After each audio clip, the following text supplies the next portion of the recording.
Hi everyone. So today we're going to talk about finding or how to uncover your life purpose the feminine way. Um, yeah, I wanted to talk about that because I think that's quite important, and I've been lost for very long, trying to uncover my life purpose the masculine way. I'll explain the difference or how I see the difference, and I think that was really a waste of time. So I'm coming from a very scientific background. I studied math, physics, pharmacy, biology, so really science. And I was raised also to be a really rational person, use my mind, check facts and everything. And so, of course, when I had my at the moment where I started looking for my life purpose, um, I rushed into like rational and scientific uh, ways to do that. So scientific, I'm not sure there are really scientific ways to do it, but at least a very rational and structured way to do it. I got some books. I made pages and pages of lists, and that's in that sense that I call it very masculine, because it was all staying up in my at the mental level, trying to okay to make list of everything that I know. So I remember I did like some timelines, and okay, here are my life events. For example, here are my different life events. What did I learn from each events? And like putting all that. And here are my career, um, different career positions. What did I learn from each of them? Okay, what are my my sufferings or my pain? Why did I learn from all of that? So I was really like being rational, making lists and lists and lists, and then ended up with I don't know many pages of lists, and trying to make sense of all of that. Like the thing was try to find the red thread. Okay, for me it was like no red thread. I don't know, there nothing is more important than the other on paper. It's a list, and they all they all happened. And so yeah, I created my list of values. But then it was like, okay, choose three. It's like, oh my God, but I've got like more than three. I can't really choose three. Why one would be more important? So it was like all in my head. And even with that, I was ending up with like not really something I was resonating and vibrating with. It was all very mental. There is also, and I don't say it's bad, but the ikigai, these Japanese systems to find your life purpose, which is really structured. So in a way, it's reassuring because you just follow some um, some steps, and you have the impression you're making progress because you're writing in all these little uh, circles. Okay, that's what I'm passionate about. That's why, and try to find the middle.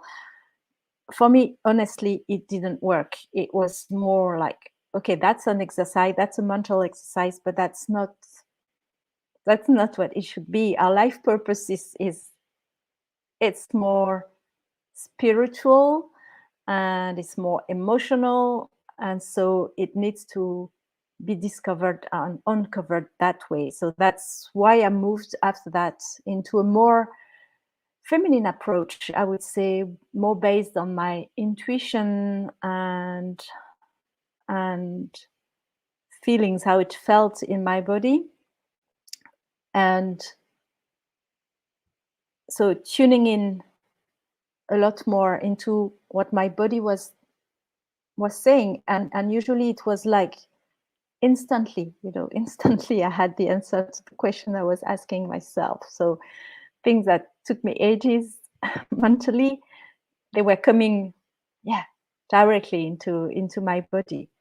um, I did some guided meditations, and really just being very quiet and connected with yourself, and then you just ask one question, and usually you get the answer coming up, and then of course you have to believe that it's true. But if you feel it, if you feel that it's true, then it must be true.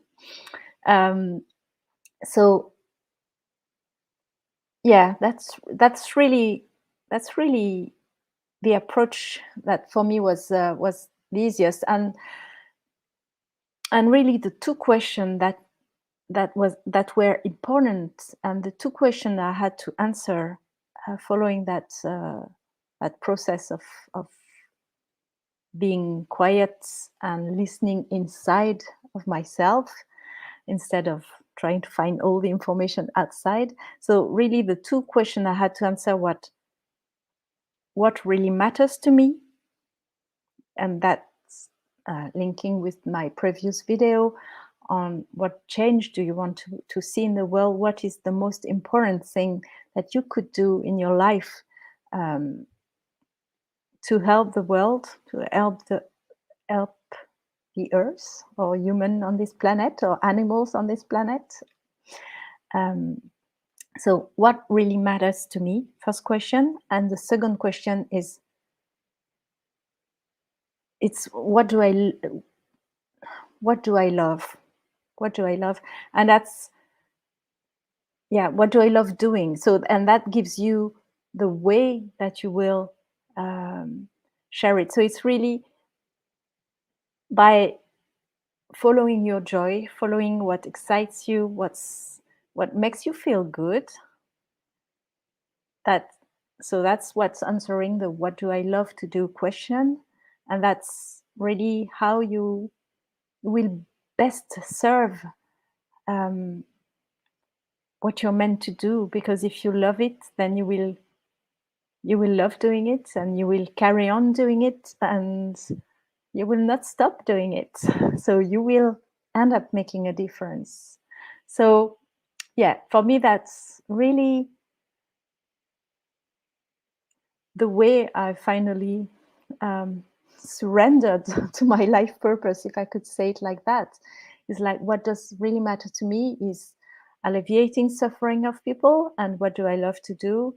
It's like listening to them, coaching them, supporting them, uh, learning tools to learning tools to feel better, and then transmitting these tools to people. So yeah, it's all naturally what my life purpose is. It's not much complicated than that. Okay, so hopefully this was helpful for you, and you will try the feminine way. Because honestly, that's a lot quicker, and it's a lot easier, and it's, yeah, and then you can start your work directly, your inner work directly, to embody that life purpose. Okay, bye bye, my friends.